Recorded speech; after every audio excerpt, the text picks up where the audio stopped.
What's up guys, this is Vanilla. Not the flavor, but just as sweet. Can you believe it's been a year since my first anime roundup video? Can we just take a second and look back at those good old times? What's up guys, this is Vanilla. Not the flavor, but just as sweet. So today I'm gonna do a roundup of this season's anime series. Oh wow, I had such a high voice back then.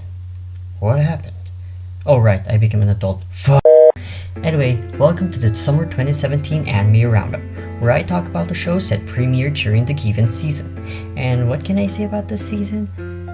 It's definitely unique, but spring season shows completely overshadowed them. Damn you, My Hero Academia! Love the show, by the way. I'm gonna give this season's shows more light and recommend a few of them because not a lot of people see their potential. As always, shows will be alphabetically arranged and a score will be given for the season after the roundup.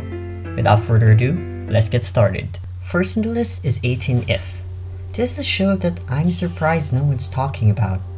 It's about a boy named Haruto who's on a quest to purify witches, victims of the Sleeping Beauty syndrome in that dream world and prevent any more deaths in the real world. Confusing, I know. But that's the point. The story is so confusing that I didn't even understand what was happening most of the time. And that sense of mystery made me want to find out more. And I can't talk about this series without mentioning its inconsistent visuals. Now, changing art styles in the middle of a series is a total downer for some series. But 18 If changes its style every episode, or at least every 2 episodes. It wasn't afraid to venture into different genres. And by doing so, they've created a blend of comedy, fantasy, sci-fi, horror, romance, slice of life, psychological, the list goes on. Lastly, the soundtracks were dope. Well, it is an adaptation of the game, so I wasn't surprised. Next, we have Aho Girl. One word, stupid. And I say that in a good way because it delivered humor in the most idiotic manner. It's about a girl who, says and does stupid things. Yeah, I don't know how to describe it. Let's just say everyone in the show is either dumb or a genius. Except her. She's the only normal person so far. Next is Action Heroine Cheerfruits. It's Love Life, but this time the girls perform an action-based play for kids. Moving on. Next is Battle Girls High School. It's Idolmaster, but this time the girls fight monsters for the sake of saving kids. Wait, I'm seeing a pattern here. Screw it, I'll just blame my own lack of originality. Sentar no Nayami. The first time I watched this, I thought, oh, it's just gonna be another interview with monster girls. And I was right. It's pretty much the same thing. Same setting, same concept, same motive. However, unlike Demi-chan, this show included more information about their world. Be it history, politics, economics. Seriously, it's packed with details about the world of monsters. So if you're into series with great world building, then I suggest you watch this show. Cleo no Akari. This is an example of a show that tries to be very dramatic, only to remain mediocre. I think what made it fail as a drama anime is that the visuals didn't reflect the appropriate emotions felt by the characters. Or maybe it's the characters themselves that didn't express enough emotion. Or maybe it was the voice acting. Either way, it was missing a lot of points that would make it dramatic. The story was fine, but the issue is with the execution of said story. If you haven't seen Shigatsuki no Uso or Clannad or Koi no Katachi, maybe it's like this? I don't know. One thing I do know is that the Fate series have so many titles, and this is one of them. I'm not really a big fan of the franchise, but I thought I might give this one a shot. And I was surprised. Why? Because I don't know who the main character is. Heck, I can't even tell the heroes from the villains, or if they're all heroes, or if they're all villains. The show is presented in every character's perspective, so it could be him, her, him, her, him. Yeah, I said him, he's a guy.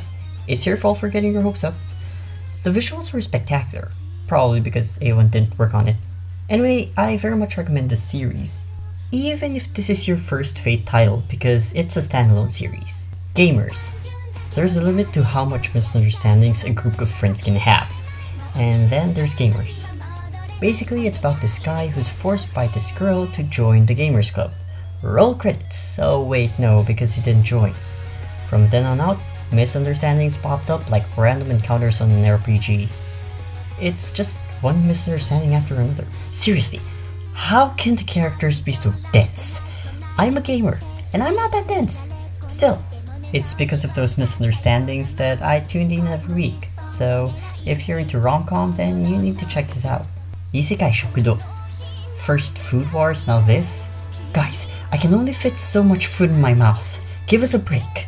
Anyway, what if there was a restaurant that opens every Saturday and all the customers are from a fantasy world?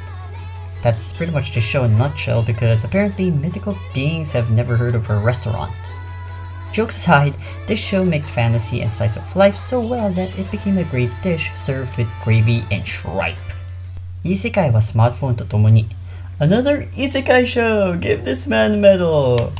Seriously, I'm sick of series where an ordinary boy is transported to another world just to become an OP harem king.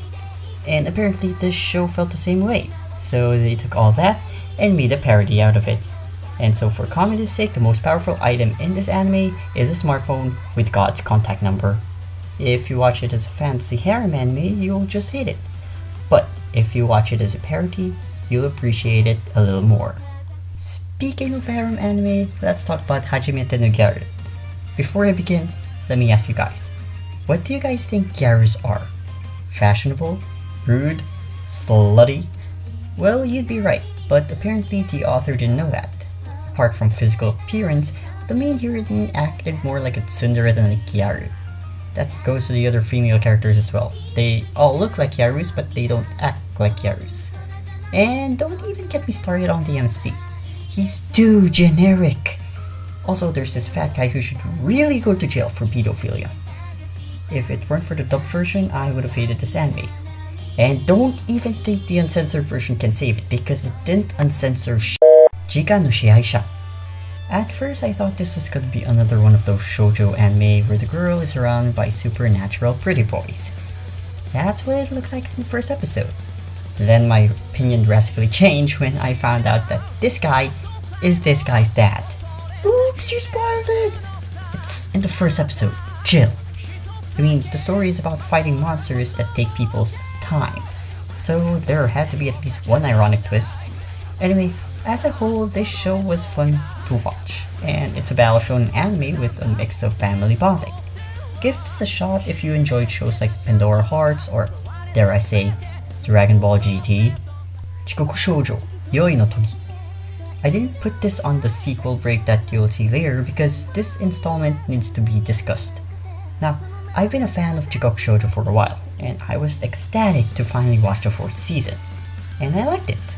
I liked the previous season where someone wants to take the role of Hellgirl. This season, I actually wants to give her position as Hellgirl. And it was an interesting concept. Until episode 5. Because what came after were recaps of random episodes from older seasons. Now, there was no point in doing that. They could have just ended it at episode 5. That way viewers would look forward to the continuation even if it's late. If completing the 12 episode quota was a problem, they could always move the future episodes for next season. But choosing to complete the quota with recaps led to their downfall. I don't mean to be harsh, but I just don't want a great series like Chikoku Shoujo to lose its fanbase. Speaking of fanbase, here's a show that gained popularity recently, Kakegurui. First things first, opening.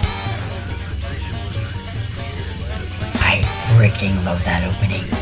And when I found out that the producer was Ryo of Supercell, I enjoyed it even more. And by watching the opening itself, you'll already know what you're getting into.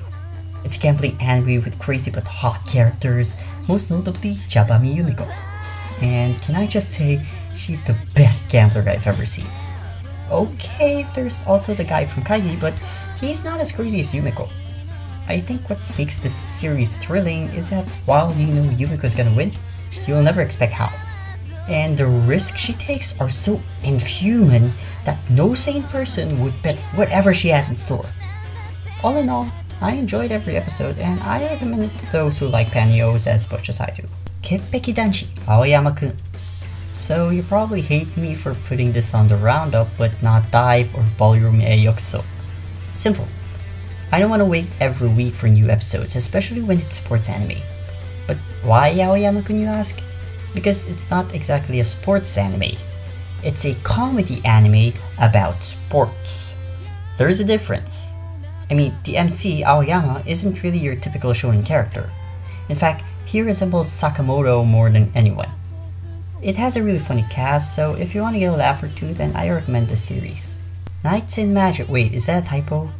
Another one of those isekai shows.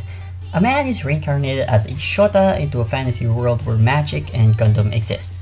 And through the passion of building Gunpura during his previous life, he starts his journey to build the best Gundam in the world. Now, it's a good premise, but did they really have to add the reincarnated into another world premise? Yeah, I get that there needs to be an explanation on how the MC knows about mechas, but it could have been in a different format. Plot structure aside, I really liked how they mixed a bit of sci-fi in a fantasy world. I know it's been done before, but it's still not something you see every day. Lastly, the MC is a Shota. Go Shotas! Koi Toso. Now this is a series I personally love because I read the manga, all 6 volumes, in Japanese. So when I heard that there'd be an anime adaptation, I was really looking forward to it. Anyway, the series is about a boy named Yukari who falls in love with this girl named Takasaki. Now, I know what you're thinking. It's another one of those romance anime where the guy takes 12 to 100 episodes just to confess. Actually, no. He confesses during the first episode, and she accepts. And they become lovers for the rest of the series. Now, you might think that the story ends there. But no, it's just the beginning. Because in the anime, fate is controlled by the government. By that, I mean couples are decided by the government. So basically, the government ships one true pairs in real life. And so they weren't meant to be, and he meets this one true pair and yada yada yada. I don't want to go into further detail, you just have to watch it for yourself. Of course, you'll have to get used to the unusual big eyes, but you'll get into it eventually.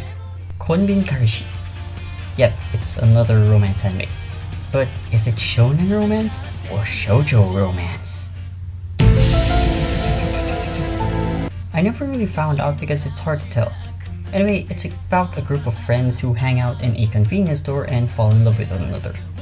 Because we all know convenience stores are the best places to find a girlfriend. The show is slow paced and mediocre, so I wouldn't recommend this to casual watchers. Sequel break! Season 2, Season 2, Season 5 and Season 4, Season 9 and what the fuck is this? Made in the Abyss. I'm gonna say this straight out. This is the best anime of the season. Fight me. Seriously though, don't let the cover fool you. While it does have little kids as main characters and occasionally some immature pee jokes, I was mesmerized by the quality of the animation and the whole setting of the series. Not to mention the calming soundtrack that blended well with the atmosphere of each scene. And while it does have a light tone during the first few episodes, it gets darker as you go on. So I really recommend that you watch this. You won't regret it, I promise you. Nanamaru Sanbatsu. Are you a fan of facts? What about quizzes? What about game shows? If you said yes in all those, then you're in luck because this anime has all of those. Now, I never expected this to become somewhat of a sports anime given that all you have to do is press a button and answer a question. But they made it in a way that's exciting and competitive. There were different rules, tricks in answering questions, techniques in pressing the button. You will not believe how much they emphasize traits as simple as those. And you know it's shonen when 5 seconds is actually 1 minute in real life. Anime logic. Netsu's Ultra. I feel like I'm obligated to talk about the show since it's NTR. And while it is NTR, it's also Yuri. It's about 2 girlfriends who do unspeakable acts behind their boyfriends' backs. And unless you like Yuri, I don't really recommend this because if you're watching it for the plot, then you'd be disappointed. Because if they were going for a 12 episode anime, it could easily be concluded with either of the girls confessing, "I like girls." Nora to Ojo to Nora Neko Hato. I thought this was an adaptation of the visual novel. No, it's a show where random shit happens. Like this anime where random shit happens. Oh, Japan. Princess Principal. Now imagine James Bond, but as a cute anime girl. That's right, it's an anime about spies during the World War where flying ships exist. It's not every day I get to see an anime about spies. Most of the time, spying is just a subplot for a series. But Princess Principal made that subplot into an actual plot. I also need to mention the characters and how each of them have assigned roles. It truly felt like the story was set in a Western setting, following cultural practices and habits not found in the East. You'll know because there aren't as much Japanese references until one of the characters introduced it to everyone. This is a great anime for newcomers, and I highly recommend it. Skato no naka kedamono deshita. As the title suggests, it's about a guy who cross-dresses as a girl and meets this dense girl, and then as if the bald monk from last season wasn't enough, now we have to deal with another softcore hentai. Let's just forget about this show and move on to the next one. Tenshi no 3P. Another lolly harem anime. I think the anime industry is turning us into lolicons. And I know that because even the male character doesn't want to get close with the lolly heroines. I only watched this because of Sakura because she's the best waifu of the season. Welcome back to another episode of Do Not Watch This Anime. Do not watch an anime called The Reflection because 80% of what you'll see on screen is black. Just black. Even if it's obviously daytime. Now, I'm not saying that I hate Western comics or despise Stan Lee. No, I freaking love the guy. But calling this an experimental animation isn't a good excuse because it's not his first time making an anime. He's made a few in the past and they were decent to say the least. And this anime just showed how the producers didn't learn anything from that at all. Forgive me if I'm being harsh, but I really think they could do better than this. Tsurezure Children. Looking for a short rom-com anime? Here you go. The story revolves around various schoolboys and girls who fall in love and learn what it's like to go out with someone. It's a very simple anime with no twists and turns, just romance and comedy. Give it a shot if you want to watch one-shot series. Vatican Kiseki Chosaka. I just realized I've been reading the titles in Japanese. I hope you guys weren't pissed or anything. What were we talking about? Oh right, Vatican Miracle Examiners. It's about a pair of priests who investigate miracles from around the world and either disprove it or canonize it, all in the name of the Vatican Church. And each case almost always ends up in the most unimaginable way. Hitler's semen? What? I won't spoil it, you just have to take my word for it.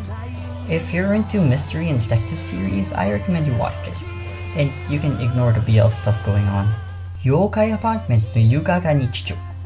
If you're familiar with Natsume's Book of Friends, then this would be the comedy version of it. Personally, I thought it was mediocre because it didn't feel like the series knew its own identity. The story was just all over the place.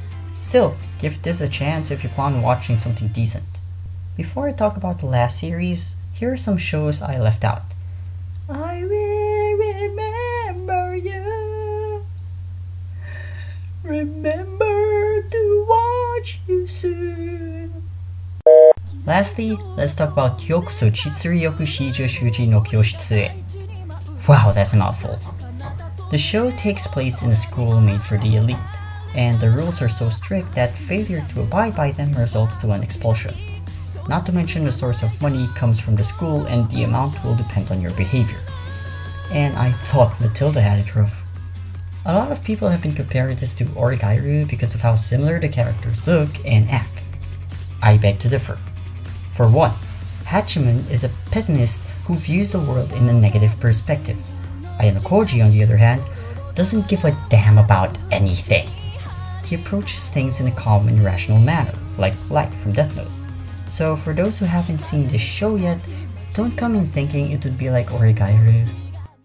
And those are all the shows from summer 2017. Overall, I would probably just give this series a 6 out of 10 because there were like 2 or 3 good shows, but everything else was pretty mediocre, so guess we'll just have to wait on what fall 2017 has to offer.